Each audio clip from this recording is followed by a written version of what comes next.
أعوذ بالله من الشيطان الرجيم. بسم الله الرحمن الرحيم. من عمل صالحا من ذكر أو أنثى وهو مؤمن فلنحيينه حياة طيبة ولنجزينهم أجرهم بأحسن ما كانوا يعملون. صدق الله العظيم. وقال النبي صلى الله عليه وسلم: من أحب لله وأبغض لله وأعطى لله ومنع لله فقد استكمل الإيمان، أو كما قال رسول الله صلى الله عليه وسلم.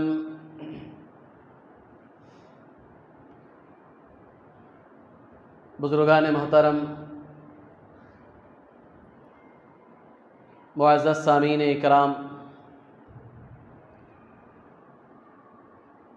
اللہ تبارک و تعالیٰ کی قدرت اور اللہ کی حکمت بھی بڑی عجیب ہے۔ اللہ تعالیٰ نے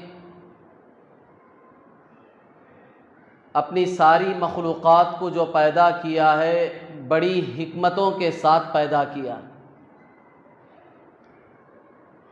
ہر مخلوق کی پیدا کرنے کی حکمت کیا ہے، وجہ کیا ہے، اللہ نے اسے کیوں پیدا کیا ہے، اللہ ہی بہتر جانتے ہیں۔ انسان لاکھ تحقیق کرے، کوشش کرے، محنت کرے، صحیح حکمت تک انسان نہیں پہنچ سکتا۔ لامحدود اللہ کی مخلوقات ہیں۔ بہت ساری چیزیں ایسی ہیں جن کو دیکھ کر ہم سمجھتے ہیں اپنی کوتاہ نظر، کوتاہ عقل کے مطابق کہ اللہ تعالیٰ نے اس چیز کو اس کے لیے پیدا کیا ہے کہ اس سے یہ فائدے پیش نظر ہیں، تو اللہ تعالیٰ نے اس کو ان فائدوں کے لیے پیدا کیا۔ یہ ہماری کوتاہ نظر ہے، کوتاہ عقل ہے۔ کم عقلی اور کم نظری چیز کی صحیح حقیقت تک پہنچنا یہ انسان کے بس کی بات نہیں ہے، اور اللہ تعالیٰ نے انسان کو اس کا مکلف بھی نہیں بنایا ہے کہ میری مخلوقات کو میں نے کیوں پیدا کیا ہے، اس میں تم غور و فکر کرو، تحقیق کرو، یہ تمہارا کام نہیں ہے۔ اللہ نے اس مقصد کے لیے تمہیں دنیا میں بھیجا ہی نہیں۔ آج پوری دنیا اس کے پیچھے لگی ہوئی ہے، ہر چیز، ہر مخلوق، کائنات کا ایک ایک ذرہ، اس پہ ریسرچ ہو رہا ہے، تحقیق ہو رہی ہے کہ اللہ نے اسے کیوں پیدا کیا، اس کا مقصد کیا ہے، اس سے کیا فوائد ہیں، کیا نقصانات ہیں، سب اس کے پیچھے لگے ہوئے ہیں۔ حالانکہ اللہ تبارک و تعالیٰ نے نہ قرآن میں نہ جناب محمد رسول اللہ صلی اللہ علیہ وسلم نے ہمیں حدیث میں اس کا حکم دیا ہے کہ ان کی حکمتوں کو تم جانو، ان کو اللہ نے کیوں پیدا کیا ہے، ان مقاصد کو تم پہچانو، یہ تمہاری ذمہ داری ہے، کہیں اس کا حکم نہیں ہے۔ انسانوں کو پیدا کرنے کا صرف ایک مقصد بتایا ہے، وَمَا خَلَقْتُ الْجِنَّ وَالْإِنسَ إِلَّا لِيَعْبُدُونَ، کہ ہم نے جنات اور انسان، یہ خاص کر دو جو مخلوق ہیں، ان کو ہم نے صرف اور صرف اپنی عبادت کے لیے پیدا کیا، مجھے پہچانے اور میری عبادت کرے، میری مان کر چلے، صرف اسی ایک مقصد کے لیے پیدا کیا۔ اب انسان کا مزاج عجیب ہے، اس کی عقل بھی عجیب ہے کہ وہ اپنے آپ پہ غور نہیں کر رہا کہ مجھے کیوں پیدا کیا، میرے اندر کیا ہے، میں کون ہوں، مجھے کیوں بنایا گیا، مجھ سے کیا ہو سکتا ہے، یہ اپنی ذات پہ غور نہیں کر رہا۔ دنیا کی ہر چیز پہ ریسرچ ہو رہی۔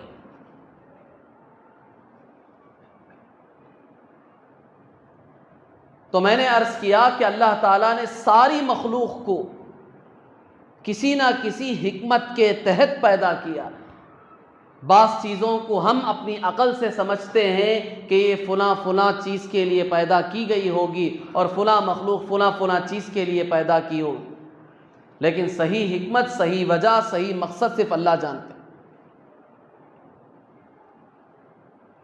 اور ان میں اللہ نے انسان کو سب سے افضل بنایا، اور اللہ کی حکمت بھی عجیب ہے کہ اس کی پیدائش بھی اللہ تبارک و تعالیٰ نے بالکل ایک گھٹیا چیز سے کی۔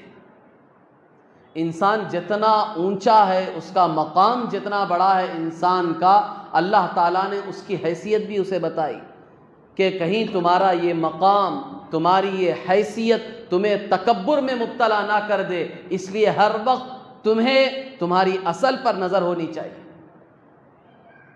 ہر وقت اپنی اصل کو سامنے رکھو، پھر تمہیں پتا چلے گا کہ میں کون ہوں۔ ہوتا ہے ایسا ہمارے خاندان میں، رشتہ داروں میں، ملنے جلنے والوں میں، محلے میں بہت سارے لوگ ہیں جن کی ابتدائی زندگیوں سے ہم واقف ہیں، کیسی بے سر و سامانی کی زندگی ان کی گزر رہی تھی، حالات کیا تھے، کیسی غربت کی زندگی، کس دور سے وہ گزرے ہیں۔ پھر ایک وقت آیا، اللہ تعالیٰ نے ان کو نوازا، مال بھی آیا، جمال بھی آیا، عہدے بھی ملے، پھر وہ ایک مقام پر پہنچ گئے۔ تو ان میں سے بعض لوگ، سب نہیں، بعض لوگ ایسے ہوتے ہیں جو اپنی اصل کو بھول جاتے ہیں۔ جیسے ہی مقام پر پہنچے، پیسہ ہاتھ آیا تو اپنی اصل کو بھول گئے اور تکبر غرور میں مبتلا ہو گئے۔ اب لوگوں کے ساتھ بھی ان کا ملنا جھلنا، اٹھنے بیٹھنے کا رویہ بدل چکا ہے۔ اپنے سے کم تر، اپنے سے کم درجے کے لوگوں سے ملنا ہی وہ پسند نہیں کرتے۔ کیوں؟ اس لیے کہ ان کو اپنی اصل کی طرف کبھی دھیان نہیں گیا، کبھی ان کی نظر نہیں گئی۔ اگر کبھی کسی موڑ پر ان کو اپنی اصل یاد آ گئی تو پھر انہیں احساس ہوگا کہ ایک عرصہ پہلے میرا بھی کیا حال تھا، تو آدمی کا تکبر دھڑلے سے ٹوٹ جائے گا۔ اسی لیے اللہ تبارک و تعالیٰ نے انسان کو ایک ناپاک قطرے سے، گندی چیز سے پیدا کیا، تاکہ اسے ہر وقت اس کا احساس رہے کہ میں جتنی بھی اونچائی پر چلا جاؤں، میری اصل یہی ہے، تاکہ میرے اندر تکبر غرور نہ ہو۔ اسی لیے اللہ تبارک و تعالیٰ نے قرآن پاک میں اس مضمون کو مختلف الفاظ میں مختلف جگہوں پر بیان کیا ہے اور انسان کو احساس دلایا ہے کہ تجھے ہم نے اشرف المخلوقات بنایا، سب سے اونچا مقام دیا، بہت ساری نعمتوں سے نوازا تجھے، اور بڑے بڑے عہدے تجھے ہم نے دیے، تو کہیں تو غرور میں مبتلا نہ ہو جائے، تکبر میں مبتلا نہ ہو جائے۔ اپنی اصل کو ہمیشہ سامنے رکھو۔ مختلف جگہوں پر قرآن میں الگ الگ انداز میں اللہ تعالیٰ نے انسان کی اس پیدائش کو بیان کیا۔ 29ویں پارے میں سورہ دہر میں اللہ تعالیٰ خود سوال کے انداز میں پوچھتے ہیں، هل اتى على الانسان حين من الدهر لم يكن شيئا مذكورا۔ انسان سے اللہ تعالیٰ سوال کرتے ہیں، کیا انسان پر ایسا زمانہ نہیں گزرا جس وقت وہ قابل ذکر چیز بھی نہیں تھا، ذکر کرنے کے لائق بھی نہیں تھا؟ آج جو چاروں طرف اس کی واہ واہ ہو رہی ہے، اس کے عہدے پر، اس کے مال پر، اس کے جمال پر، اس کے کمال پر، اس کی صلاحیت پر، آج چاروں طرف جو واہ واہ کیے جا رہے ہیں، اللہ تعالیٰ پوچھ رہے ہیں ذرا اس سے پوچھو، اس پر ایک زمانہ ایسا بھی تو آیا ہے یہ ذکر کرنے کے لائق بھی نہیں تھا، کوئی اسے دیکھنا پسند نہیں کرتا تھا، کوئی اسے چھونا پسند نہیں کرتا تھا۔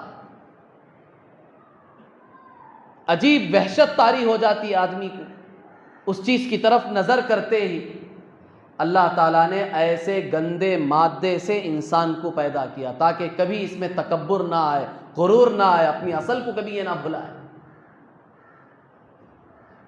یہ اللہ تعالیٰ کی عجیب حکمت ہے۔ اس کے بالمقابل آپ ذرا غور کریں، فرشتے ہیں، ان کا مقام بھی کم نہیں ہے، بہت اونچا مقام ہے فرشتے۔ ہر جگہ رہتے ہیں فرشتے، دنیا میں رہتے ہیں، فضاؤں میں رہتے ہیں، ہواؤں میں رہتے ہیں، آسمانوں میں رہتے ہیں، ہر جگہ رہتے ہیں فرشتے، اور ان کا مقام بھی بہت اونچا ہے۔ لیکن آپ ذرا اندازہ لگائیں، انسان فرشتوں کی جو اللہ تعالیٰ نے پیدائش کی ہے وہ نور سے بنا ہے۔ نور گندی چیز ہے یا پاک چیز ہے؟ نور تو ایک پاک چیز ہے۔ پورے فرشتے، جتنے بھی فرشتے ہیں، چاہے زمین میں رہنے والے، ہواؤں میں، فضاؤں میں، آسمانوں میں، جہاں بھی رہنے والے فرشتے ہیں، سب فرشتوں کو اللہ تبارک و تعالیٰ نے نور سے پیدا کیا۔ گندی چیز سے اللہ نے ان کو نہیں بنایا، اتنی پاک چیز سے بنایا۔ کیوں؟ اس لیے کہ ان کے اندر وہ غرور، تکبر اور نافرمانی کا مادہ اللہ نے نہیں رکھا ہے۔ یہ کبھی نافرمانی کر ہی نہیں سکتے، امپاسبل ہے کہ ان سے کوئی ایک چوک ہو جائے، ایک غلطی ہو جائے۔ قرآن نے خود گواہی دی ہے، اللہ تعالیٰ ان کی پاکی کو بیان کرتا ہے، لا یعصون اللہ ما امرہم ویفعلون ما یؤمرون۔ 27 پارے کی آخری سورت سورہ تحریم میں اللہ تعالیٰ فرشتوں کی گواہی دے رہے ہیں۔ ایک جگہ نہیں، کئی جگہ پر اللہ نے ان کی گواہی دی ہے، لا یعصون اللہ ما امرہم ویفعلون ما یؤمرون۔ اللہ تعالیٰ ان کو جن چیزوں کا حکم دیتا ہے ان میں ذرہ برابر بھی یہ نافرمانی نہیں کرتے۔ ویفعلون ما یؤمرون، جس کا حکم دیا ہے وہ کر گزرتے ہیں، ان کے اندر نافرمانی کا مادہ نہیں رکھا ہے اللہ تعالیٰ نے۔ تو ان کے بہکنے کا مسئلہ ہی نہیں تھا، ان کے اندر تکبر غرور پیدا ہونے کا مسئلہ ہی نہیں تھا، تو اللہ تعالیٰ نے ان کو بالکل پاک چیز سے، نور سے پیدا کیا۔ اور اس کے بالمقابل انسان، اور انسان کا مقام میں نے گزشتہ جمعوں میں آپ کو بتایا تھا کہ فرشتوں سے بھی آگے ہے۔ کب؟ جب انسان اپنے مقصد کا پابند ہو جائے اور اللہ کے حکموں پر 100% چلنے والا ہو جائے تو اس کا مقام فرشتوں سے بھی آگے ہے۔ وہ فرشتوں سے بھی آگے کی چیز ہے انسان۔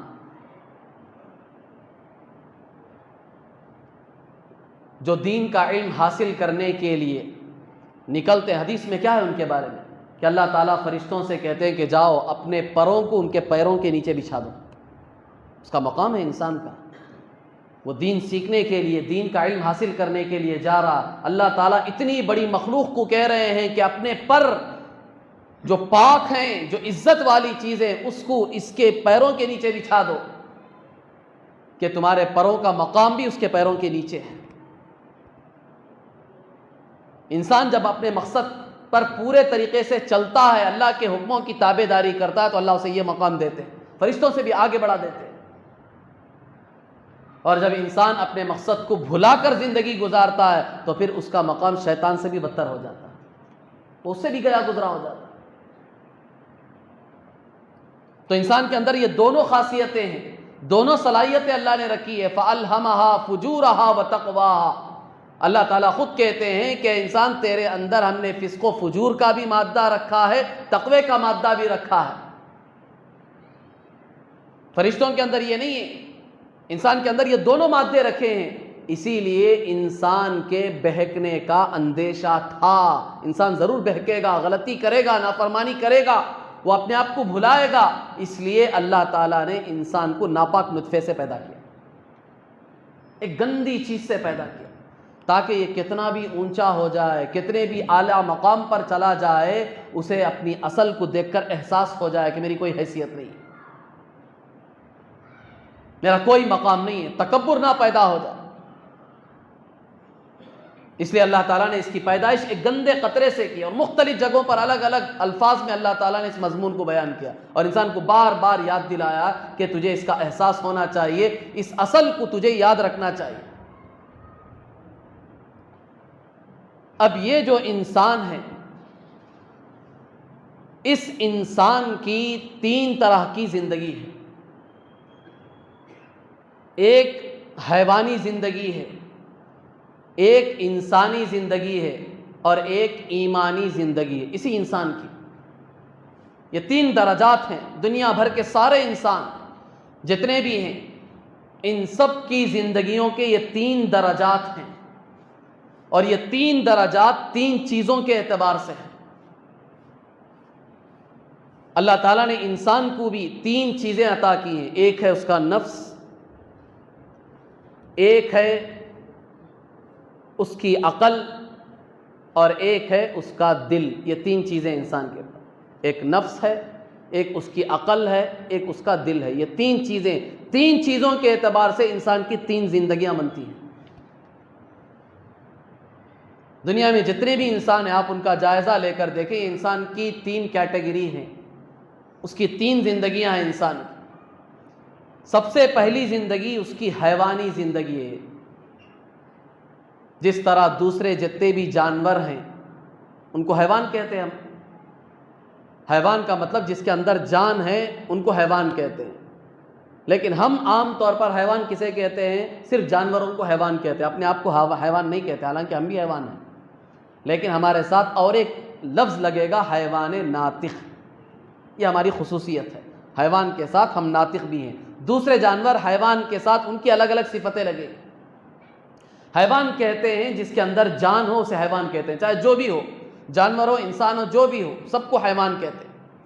لیکن عام طور پر ہمارے یہاں حیوان کا مطلب ہے جانور. اب اسی اعتبار سے میں آپ کو سمجھانا چاہتا ہوں. تو سب سے پہلی زندگی انسانوں کی وہ ایک حیوانی زندگی ہے. جس طرح جانور کھاتے ہیں، پیتے ہیں، اپنی ضروریات پوری کرتے ہیں، آرام کرتے ہیں، اس کے علاوہ ان کا کسی سے کوئی تعلق نہیں. انسانوں میں بہت سارے انسان ہیں، ان کی زندگی اسی طرز پہ گزرتی ہے. ان کو کسی سے کوئی واسطہ نہیں، کسی سے کوئی تعلق نہیں ہے. کھانا پینا، موج مستی کرنا، عیاشی کرنا، بس اسی سے ان کو سروکار ہے. اس کے علاوہ اور کسی چیز سے ان کا کوئی تعلق نہیں ہے. جانوروں جیسی ان کی زندگی ہے. یہ زندگی کا اثر کس چیز سے پڑا؟ اللہ تعالیٰ نے اسے جو 3 چیزیں عطا کی تھی، نفس، عقل، دل، جو 3 چیزیں میں نے بتائی تھی، اس میں جو پہلی چیز ہے نفس. اس نفس کا جب بندہ غلام بن جاتا ہے تو پھر اس کی زندگی یوں ہو جاتی ہے، جانوروں جیسی زندگی ہو جاتی ہے. اس میں اور جانور میں کوئی فرق نہیں، کیونکہ نفس کا غلام ہے. نفس جو کرانا چاہتا ہے وہ کر رہا ہے. نہ اس میں اپنی عقل کو داخل کرتا ہے، نہ عقل سے سوچتا ہے کہ میں جو کر رہا ہوں وہ صحیح ہے غلط ہے. عقل سے کوئی تعلق نہیں ہے. نفس اسے جو کرا رہا سب کام کر رہا ہے، سارے خواہشات پہ چل رہا ہے. تو اس نفسانی خواہشات کے مطابق زندگی گزارنے کا نام حیوانی زندگی ہے، جانوروں کی زندگی ہے. اور یہ غیر بھی گزار رہے ہیں اور بعض مسلمان بھی گزار رہے ہیں. اس سے کوئی انکار نہیں، یہ حقیقت ہے. اس حقیقت کا کوئی انکار نہیں کر سکتا. مسلمان بھی ہیں بعض جن کی زندگیاں اسی ڈگر پہ گزر رہی ہیں، حیوانی زندگی گزر رہی ہے. ان کو نہ رشتہ داروں سے کوئی تعلق ہے، نہ ماں باپ سے کوئی تعلق ہے، نہ بھائی بہن سے کوئی تعلق ہے، نہ پڑوسیوں سے کوئی تعلق ہے، نہ انسانیت نام چیز سے کوئی تعلق ہے.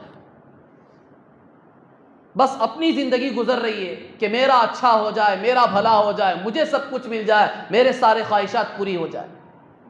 اس زندگی کو کہتے ہیں حیوانی زندگی، جانوروں کی زندگی. یہ زندگی کا اثر کہاں پڑا؟ نفس کی خواہشات کی وجہ سے پڑا. نفس نے اسے اس زندگی پہ ڈالا. اس کی دوسری زندگی ہے انسانی زندگی. انسانوں ہی میں سے ایک دوسری زندگی ہے جو بہت سارے انسان گزارتے ہیں، ان میں غیر بھی ہیں، مسلمان بھی ہیں. وہ ہے انسانی زندگی. انسانی زندگی پر اثر کس کا پڑتا ہے؟ جو دوسری چیز میں نے بتائی، عقل. اس عقل کو اگر وہ استعمال کرتا ہے، عقل کو استعمال میں لاتا ہے، عقل کے مطابق اگر زندگی گزارتا ہے، تو پھر اس کی زندگی پر یہ اثر پڑتا ہے کہ وہ انسانیت نام کے ساتھ زندگی گزارتا ہے. وہ ایک عام انسانوں کی، نارمل انسانوں کی زندگی ہے. جس زندگی میں یہ اپنے کھانے پینے کے ساتھ ساتھ جو اس کے دل میں آنے والے خیالات ہیں ان کا بھی یہ پابند ہو جاتا ہے، چونکہ عقل کام کر رہی ہے. اب صرف نفس کا یہ غلام نہیں ہے، نفس سے آگے بڑھ کر یہ عقل کو استعمال کر رہا ہے. تو اب اس کی عقل اب اسے سب سے جڑنے کو بھی کہتی ہے بعض مرتبہ. یہ ماں باپ سے بھی جڑ کر رہتا ہے, بھائیوں بہنوں سے بھی جڑ کر رہتا ہے, رشتہ دار پڑوسیوں سے بھی جڑ کر رہتا ہے, بعض مرتبہ ان کی خلاف ورزی بھی کرتا ہے, کیونکہ عقل ہر وقت صحیح فیصلہ نہیں کرے گی. انسان کے اللہ تعالیٰ نے انسان کو وہ عقل نہیں دی کہ ہر وقت اسے صحیح راستے پہ ڈال دے. اگر انسان کی عقل میں اتنی صلاحیت ہوتی تو اللہ کو نبیوں کو بھیجنے کی کیا ضرورت تھی, اللہ کو کتابوں کے اتارنے کی کیا ضرورت تھی؟ انسان اپنی عقل سے سب صحیح کام کر رہا ہے, تو اللہ کو ضرورت ہی نہیں تھی نبیوں کو بھیجے. اتنے نبیوں کو کیوں بھیجا اللہ نے, اتنی کتابیں کیوں اتاری؟ کیونکہ انسان کے عقل میں بھی وہ طاقت نہیں ہے کہ ہر وقت اس کی صحیح ہاں کرتی ہے رہنمائی, صحیح چیزوں کی طرف بھی کرتی ہے, بعض مرتبہ غلط چیزوں کی طرف بھی کر دیتی ہے, لیکن ہر وقت صحیح چیزوں کی طرف رہنمائی نہیں کرتی. تو جب بندہ عقل کے تابع ہوتا ہے تو پھر اس وقت وہ ایک عام انسانوں جیسی زندگی گزارتا ہے, اس کا مقام اب جانوروں سے تھوڑا آگے بڑھ کر انسانوں میں داخل ہو جاتا ہے. اسے کہتے ہیں انسانی زندگی. اب اس میں اپنی خواہشات کے ساتھ ساتھ, اپنی ذات کے خیال کے ساتھ ساتھ وہ دوسروں کا بھی کچھ حد تک خیال کر لیتا ہے, مل جل کر زندگی گزار لیتا ہے. یہ ہے انسانی زندگی. اور سب سے آخری اور کامل زندگی جس کا مطالبہ اللہ کا ہم سے ہے وہ ہے ایمانی زندگی. اور اس ایمانی زندگی کا تعلق قلب سے ہے. قلب, دل, ہمارا دل, اس دل سے ایمانی زندگی کا تعلق ہے. اسی لیے کہا گا استفتی قلبک. ہم مسئلہ پوچھنے کے لیے کہاں جاتے ہیں؟ امام صاحب کے پاس آتے ہیں, مفتی صاحب کے پاس جاتے ہیں, فلاں کے پاس جاتے ہیں, فلاں کے پاس جاتے ہیں. کہا گیا سب سے پہلے اپنے دل سے پوچھو, استفتی قلبک, دل سے پوچھو, وہ بتائے گا صحیح چیز کیا ہے. ہمارا نفس ہم پر غالب آ جاتا ہے, جس کی وجہ سے ہر وقت برا سوچتے ہیں, برا کرنے کو جی کرتا ہے. ورنہ اگر ہم اپنے دل کی بات مانتے تو دل ہماری ہر وقت صحیح رہبری کرتا. اسی لیے کہا گا استفتی قلبک, مسئلے آئے تو دل سے پوچھو, دل بتائے گا, صحیح رہبری کرے گا. اور جب آدمی دل کے مطابق فیصلے کرتا ہے, اس کے مطابق زندگی گزارتا ہے, تو پھر اس کی زندگی ایک ایمان والے جیسی زندگی گزرتی ہے, ایک مومن جیسی زندگی گزرتی ہے. حدیث میں اس مضمون کو بڑے پیارے انداز میں اللہ کے رسول صلی اللہ علیہ وسلم نے سمجھایا. الا ان فی الجسد مضغہ اذا صلحت صلح الجسد کلہ واذا فسدت فسد الجسد کلہ الا وہی القلب. اللہ کے رسول صلی اللہ علیہ وسلم نے بڑی آسان مثال دے کر اس مضمون کو سمجھایا. اللہ کے نبی جناب محمد رسول اللہ صلی اللہ علیہ وسلم نے کہا کہ سنو, غور سے سنو. الا یہ عربی میں لفظ آتا ہے کوئی اہم بات بتانے سے پہلے لوگوں کو متوجہ کرنا. سو رہے ہیں تو جاگ جاؤ, ادھر ادھر دیکھ رہے ہیں تو میری طرف دیکھو. بے توجہی کو توجہ کی طرف لانے کے لیے یہ لفظ استعمال کیا جاتا ہے عربی زبان میں, اور قرآن نے بے شمار جگہوں پر یہ لفظ استعمال کیا. اہم جہاں بھی مضامین بیان کرنے کا موقع آیا اللہ نے یہ ڈنڈا استعمال کیا. الا الا, قرآن میں کھول کر پڑھتے جاؤ آپ, بہت جگہوں پر آپ کو ملے گا الا الا. حدیث میں بھی اللہ کے رسول صلی اللہ علیہ وسلم نے یہ لفظ استعمال کیا. تو اللہ کے رسول صلی اللہ علیہ وسلم نے سارے صحابہ کو یہ مضمون بیان کرنے سے پہلے کہا الا, غور سے سنو, توجہ سے سنو. ان فی الجسد مضغہ, سارے انسانوں کے جسم میں ایک گوشت کا لوتھڑا ہے, ایک گوشت کا ٹکڑا ہے. سارے انسانوں کے جسم میں اللہ تعالیٰ نے سب انسانوں کے جسم میں گوشت کا لوتھڑا رکھا ہے, ٹکڑا رکھا ہے. حضور صلی اللہ علیہ وسلم نے کہا اذا صلحت صلح الجسد کلہ, اگر وہ صحیح ہو گیا تو پورا جسم تمہارا صحیح رہے گا. تمہاری آنکھ صحیح چلے گی, تمہارے کان صحیح سنیں گے, زبان صحیح بولے گی, ہاتھ صحیح چیزوں کو پکڑیں گے, صحیح چیزیں لیں گے, صحیح چیزیں دیں گے, پیر صحیح جگہوں پر چلیں گے, تمہارا ہر عضو صحیح کام کرے گا. کیوں؟ اس ایک ٹکڑے کا اثر ہے. ایک ہی ٹکڑا ہے تمہارے جسم میں, ایک ہی ٹکڑا, وہ سدھر گیا, وہ سنبھل گیا. اللہ کے رسول صلی اللہ علیہ وسلم نے گارنٹی دی کہ اس ایک گوشت کے ٹکڑے کا اثر پوری باڈی پر پڑتا ہے. تمہارے کنٹرول اس کے ہاتھ میں ہے. یہ صحیح ہے تو سب آٹومیٹکلی صحیح چلیں گے, سب صحیح چلیں گے. اگر یہ بگڑا, اللہ کے رسول صلی اللہ علیہ وسلم نے کہا اذا فسدت فسد الجسد کلو، اگر یہ ایک گوشت کا ٹکڑا بگڑا تو پھر پورا جسم، پورے پارٹس بگڑیں گے تمہارے. آنکھ بھی غلط دیکھے گی، کان بھی غلط سنیں گے، زبان بھی غلط بولے گی، ہاتھ بھی غلط چلیں گے، پیر بھی غلط جگہوں پر چلیں گے. پھر حضور صلی اللہ علیہ وسلم نے خود سمجھایا وہ گوشت کا ٹکڑا کیا ہے جانتے ہو تم؟ الا، پھر حضور صلی اللہ علیہ وسلم نے کہا غور سے سنو اب بتا رہا ہوں وہ کیا ہے. الا وہی القلب، وہ تمہارا دل ہے. کتنی اہمیت دے کر اللہ کے رسول صلی اللہ علیہ وسلم نے اس مضمون کو سمجھایا کہ وہ تمہارے جسم میں جو گوشت کا ٹکڑا ہے، ہر انسان میں، چاہے مسلمان ہو غیر مسلم ہو، ہر انسان میں اللہ تعالیٰ نے وہ گوشت کا ٹکڑا رکھا ہے، وہ تمہارا دل ہے. یہ دل بن گیا تو سارے اعضاء بن گئے، یہ دل بگڑا تو سارے اعضاء بگڑ گئے.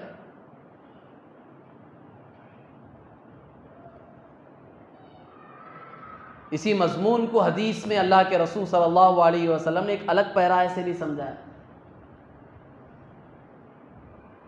جب ایک مسلمان گناہ کرتا ہے تو اس کے اسی گوشت کے لوتھڑے پر، اس کے اسی دل پر ایک کالا نقطہ بیٹھ جاتا ہے، کالا نقطہ بیٹھ جاتا ہے. توبہ کر لیتا ہے تو مٹ جاتا ہے، دھل جاتا ہے، دل پھر پاک ہو جاتا ہے. توبہ نہیں کرتا ہے، اس گناہ کو ویسے ہی چھوڑ دیا، اللہ سے معافی نہیں مانگی، تو اب یہی نقطہ جو ہے وہ بڑھتا جاتا ہے، بڑھتا جاتا ہے، بڑھتا جاتا ہے، پھر پورا دل سیاہ ہو جاتا ہے، کالا ہو جاتا ہے. اب نیک باتیں نہ سننے کو دل کرتا ہے، نیک کام کرنے کو نہ دل چاہتا ہے، کیونکہ پورا دل کالا ہو چکا ہے. بڑے سے بڑا اللہ والے کو بٹھا دو سامنے، وہ دین کی بڑی سی بڑی باتیں بتا دے، اس کے دل پہ کچھ اثر نہیں کرے گا، سن کر چلا جائے گا، اپنا دامن جھٹکتے ہوئے چلا جائے گا. کیوں؟ اس لیے کہ گناہ کی وجہ سے اس کا یہی گوشت کا لوتھڑا سیاہ ہو چکا ہے، کالا ہو چکا ہے. حضور صلی اللہ علیہ وسلم نے کہا کہ اسے دھونے کے لیے کیا چاہیے؟ ڈاکٹروں کے پاس جا کر بائی پاس سرجری کراؤ گے؟ نہیں. اسے دھونے کے لیے، اسے پاک کرنے کے لیے، اسے صحیح کرنے کے لیے، اسے صحت مند بنانے کے لیے ایک ہی آلہ ہے، ایک ہی چیز ہے، وہ توبہ ہے. اللہ سے توبہ مانگو، اللہ سے معافی مانگو، پورا دل پاک صاف ہو جائے گا، پھر یہ صحیح طریقے سے کام کرنے لگے گا. اس دل کی پاکی تمہارے پورے جسم کی پاکی ہے، اور جس کا دل پاک ہوگا پھر اس کی زندگی بھی ویسے گزرے گی جیسے ایمانی زندگی گزرنی. اور جب آدمی کی ایمانی زندگی گزرتی ہے، وہ ایمان کے صحیح معنوں میں اس کے تقاضوں کو پورا کرتے ہوئے چلتا ہے، تو پھر اس کے اندر خاص قسم کی یہ 4 خوبیاں پیدا ہوتی ہیں، جسے خود حدیث میں اللہ کے رسول صلی اللہ علیہ وسلم نے سمجھایا. من احب للہ وابغض للہ واعطى للہ ومنع للہ فقد استکمل الایمان. یہ 4 چیزیں اللہ کے رسول صلی اللہ علیہ وسلم نے. جس کا دل پاک صاف ہوگا وہ کامل ایمان والی زندگی گزارے گا، ایمانی زندگی گزارے گا، تو پھر وہ خاص طور پر یہ 4 کام کرے گا. اس کے اندر یہ 4 علامتیں ہوں گی. جس آدمی کے اندر بھی یہ 4 علامتیں تم دیکھ لو تو سمجھ لو کہ اس کا ایمان کامل ہے. اللہ کے رسول صلی اللہ علیہ وسلم نے خوشخبری سنائی اس کے لیے. ہر مسلمان کو چاہیے کہ اپنی زندگی کو ٹٹولے، جائزہ لے کہ میرے اندر یہ 4 چیزیں ہیں یا نہیں ہیں، تو الحمدللہ کہیں کہ اللہ میرا ایمان کامل درجے پر پہنچ رہا ہے، اے اللہ اسے استقامت بھی نصیب فرما، موت تک اسی کمال کے ساتھ میرے ایمان کو باقی رکھ. اگر یہ 4 چیزیں ہمارے اندر نہیں ہیں تو پھر اللہ سے رو دھو کر ہمیں مانگنا ہے، معافی طلب کرنا. سب سے پہلی چیز اللہ کے رسول صلی اللہ علیہ وسلم نے فرمایا من احب للہ. جو آدمی صرف اور صرف اللہ کے لیے محبت کرے، کسی سے بھی ہم محبت کر رہے ہیں تو صرف محبت کا مقصد اللہ، کہ اللہ خوش ہو جائے، اللہ راضی ہو جائے، اللہ کو راضی کرنے کے لیے، اللہ کو خوش کرنے کے لیے ہم محبت کر رہے ہیں. یہ محبت وہ محبت نہیں ہے جو عام طور پر ہمارے یہاں استعمال ہوتی ہے. لڑکیوں سے محبت لڑکا لڑکی سے کر رہی ہے، لڑکا لڑکی سے، لڑکی لڑکے سے، وہ محبت نہیں ہے. عام عمومی محبت جس سے بھی ہم محبت کر رہے ہیں صرف اور صرف اللہ کے لیے کریں، اللہ راضی ہو جائے، پیسوں کے لیے نہیں، عہدوں کے لیے نہیں، اپنی ضرورتیں پوری کرنے کے لیے نہیں محبت کر رہے ہیں۔ جس طرح عام طور پر ہم اپنے اغراض، اپنے مقاصد اور اپنے کام پورے کرنے کے لیے بعض مرتبہ جھوٹی محبتیں کرتے ہیں،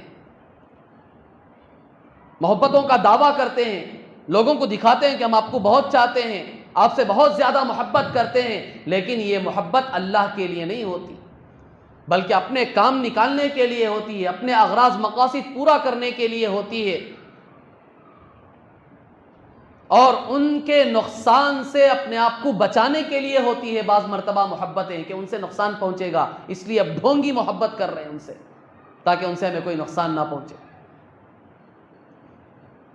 تو یہ کامل ایمان والے کی علامت نہیں ہے۔ کیوں؟ اس لیے کہ یہ محبت دنیاوی اغراض و مقاصد کی وجہ سے کر رہا ہے۔ اگر محبت صرف اللہ کو راضی کرنے کے لیے ہے تو پھر اس کا ایمان کامل ہے۔ اور دوسری چیز، ابغض للہ، کسی سے ناراض ہے، کسی سے خفا ہے، کسی سے بات کرنی اس نے چھوڑ دی، کسی سے ملاقات کرنا اس نے بند کر دی، اس کی وجہ بھی صرف اور صرف اللہ ہے، اللہ کو راضی اور خوش کرنے کے لیے۔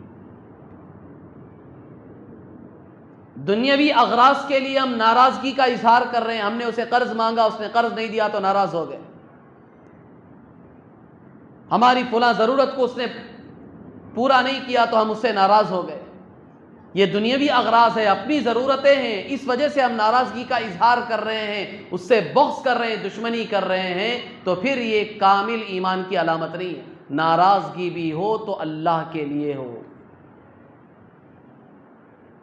کہ اللہ کی بہت زیادہ نافرمانی کرنے والا، تو آپ کے دل میں اگر ناراضگی بھی آ رہی ہے، نفرت بھی آ رہی ہے، تو اس وجہ سے آ رہی ہے کہ یہ اللہ کا سب سے بڑا نافرمان بندہ ہے، اللہ کے لیے ناراضگی کا اظہار ہو رہا۔ تو اللہ کے رسول صلی اللہ علیہ وسلم نے فرمایا کہ یہ بھی کامل ایمان کی علامت ہے۔ اور پھر تیسری چیز فرمائی، وَأَعْطَى لِلَّهِ، کسی کو کچھ دے رہا ہے، گفٹ دے رہا ہے، تحفے دے رہا ہے، ہدیہ دے رہا ہے، کوئی بھی چیز آپ دے رہے ہیں تو وہ بھی صرف اور صرف اللہ کو راضی کرنے کے لیے دیں، اس میں اپنا کوئی ذاتی مقصد، ذاتی غرض نہ ہو کہ لوگ مجھے حاتم طائی کہیں، مجھے بڑا سخی کہیں، کہ میں ان کو اس لیے دے رہا ہوں کہ لوگوں کے سامنے مجھے یہ سلام کرتے پھریں، تاکہ لوگوں کے سامنے میری عزت ہو کہ کتنے لوگ ان کو سلام کرتے ہیں، ان کی خدمت میں لپکتے ہیں۔ تو اپنے اغراض و مقاصد کے لیے اگر لوگوں کا تعاون کر رہا ہے، ان کی مدد کر رہا ہے، تو پھر اس میں بھی اپنا غرض داخل ہو گیا، یہ اللہ کے لیے نہیں کیا، تو پھر اس کا ایمان بھی یہ کامل ہونے کی علامت نہیں۔ تو جو کچھ دے رہے ہیں ہم غریبوں، یتیموں، بیواؤں، ضرورت مندوں کو، جسے بھی، اپنے دوستوں کو، جسے بھی جو بھی دے رہے ہیں، چاہے وہ مال کی شکل میں ہو، چیزوں کی شکل میں ہو، صرف اللہ کو راضی کرنے کے لیے، اور کوئی نہ ہمارا کام نکالنا مقصد ہے، نہ ان سے واہ واہ طلب کرنا ہمارا مقصد ہے کہ وہ ہماری تعریف کریں، اس لیے ہم دے رہے ہیں۔ یہ ہے چیز، تو پھر یہ کامل ایمان والے ہونے کی علامت ہے۔ چوتھی چیز اللہ کے رسول صلی اللہ علیہ وسلم نے فرمایا، وَمَنَعَ لِلَّهِ، اور کسی سے اگر کوئی چیز روک رہا ہے، کسی کا تعاون نہیں کر رہا ہے، کسی کی مدد نہیں کر رہا ہے، کسی کی ضرورت کو پورا نہیں کر رہا ہے، وہ بھی صرف اور صرف اللہ کے لیے، کہ یہ ایسا بدبخت شخص ہے، ایسا بدبخت انسان ہے، اللہ اور اس کے رسول کا، دین کا، اسلام کا اتنا بڑا نافرمان ہے، اب اس کا تعاون کرنا میرے لیے مناسب نہیں ہے ایک مسلمان ہونے کی حیثیت سے۔ تو اس کا یہ عمل صرف اور صرف اللہ کے لیے اگر ہو رہا ہے تو پھر اللہ کے رسول صلی اللہ علیہ وسلم نے فرمایا کہ یہ اس کے کامل ایمان والا ہونے کی علامت ہے۔ بزرگان محترم، میں نے عرض کیا کہ یہ 3 زندگیاں ہیں انسانوں کی، دنیا میں جتنے بھی انسان بسنے والے ہیں، چاہے وہ مسلمان ہو، چاہے وہ غیر مسلم ہو، ان سب کو اگر آپ جوڑ کر دیکھیں گے تو انسانوں کی یہ 3 قسمیں نکلے گی، ایک حیوانی زندگی، ایک انسانی زندگی اور ایک ایمانی زندگی۔ ان 3 زندگیوں پر تین چیزوں کا اثر پڑتا ہے۔ حیوانی زندگی پر ہمارے نفس کا اثر پڑتا ہے۔ جب بندہ اپنے نفس کے پیچھے چلنے والا ہو جاتا ہے، ہر وقت اپنی خواہشات کو پورا کرنے والا ہوتا ہے، تو پھر اس کی زندگی بھی حیوانی زندگی ہو جاتی ہے، جانوروں جیسی زندگی ہو جاتی ہے۔ اور پھر دوسری زندگی انسانی زندگی، جب عقل اور اس کی طاقت کا اثر اس پر پڑتا ہے تو پھر اس کی زندگی ایک حد تک قابو میں آ جاتی ہے اور وہ ایک انسان کی حیثیت سے زندگی گزارنے لگتا ہے۔ اس زندگی کو کہتے ہیں انسانی زندگی۔ یہ سب میں ملیں گے، مسلمانوں میں بھی ملیں گے، غیروں میں بھی ملیں گے۔ اور تیسری اور آخری زندگی وہ ہے ایمانی زندگی۔ اس پر اس کے دل کا اثر پڑتا ہے۔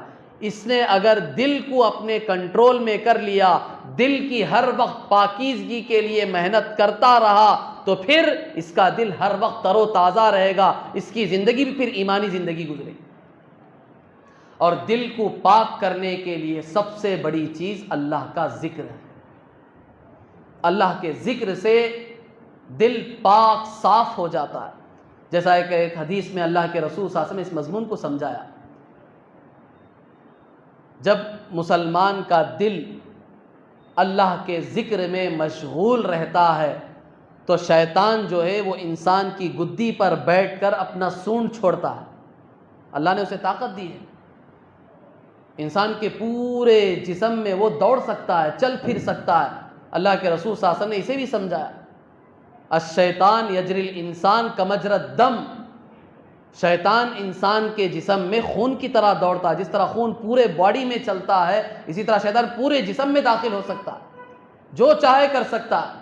اللہ کے رسول صلی اللہ علیہ وسلم نے کہا کہ گدی پر بیٹھ کر وہ اپنی سونڈ چھوڑتا ہے۔ شیطان کہاں چھوڑتا ہے؟ دل کے پاس چھوڑتا ہے۔ دیکھتا ہے کہ اس کا دل اللہ کا ذکر کر رہا ہے، اللہ اللہ کر رہا ہے، تو فوراً اپنا سونڈ باہر نکال لیتا ہے کہ اب اس کے اندر وہ طاقت نہیں کہ اللہ کے ذکر ہوتے ہوئے وہ حملہ کر سکے دل پر۔ اور جب وہ دیکھتا ہے کہ اس کا دل غافل ہے، بالکل اللہ کے ذکر سے غفلت میں پڑا ہوا ہے، سویا ہوا ہے، تو فوراً اپنا سونڈ چھوڑ کر اس میں زہریلا گناہوں کا انجیکشن ڈال دیتا ہے۔ اب اس کی وجہ سے انسان کا ہر عضو گناہ کرتا ہے۔ شیطان کا اثر کہاں پڑا؟ اس کے دل پہ پڑا۔ زہریلا انجیکشن صرف اس نے دل پہ ڈالا ہے، اثرات کہاں ہوں گے؟ یہ آنکھوں سے گناہ کرے گا، کانوں سے گناہ کرے گا، زبان سے گناہ کرے گا، ہاتھوں سے گناہ کرے گا، اپنے پیروں سے گناہ کرے گا۔ اثرات کہاں سے پڑے؟ اثرات دل سے پڑے، تو پورا کنٹرول دل کے قبضے میں ہے۔ تو شیطان کے حملے سے ہر وقت اپنے دل کو محفوظ کرو، دل کو بچاؤ، اور بچانے کا بہترین آلہ، بہترین ہتھیار وہ اللہ کا ذکر ہے۔ جو ذکر بھی ہے اللہ کا تم کرتے رہو، تمہارا دل ہر وقت شیطان کے حملے سے محفوظ رہے گا۔ اگر دل ہمارا بچ گیا، محفوظ ہو گیا، تو سارے اعضاء دل کے کنٹرول میں رہیں گے، پھر گناہ نام کی چیز ہم سے نہیں ہوگی۔ اور اسی ایمانی زندگی کا اللہ تعالی ہم سے مطالبہ کرتے ہیں۔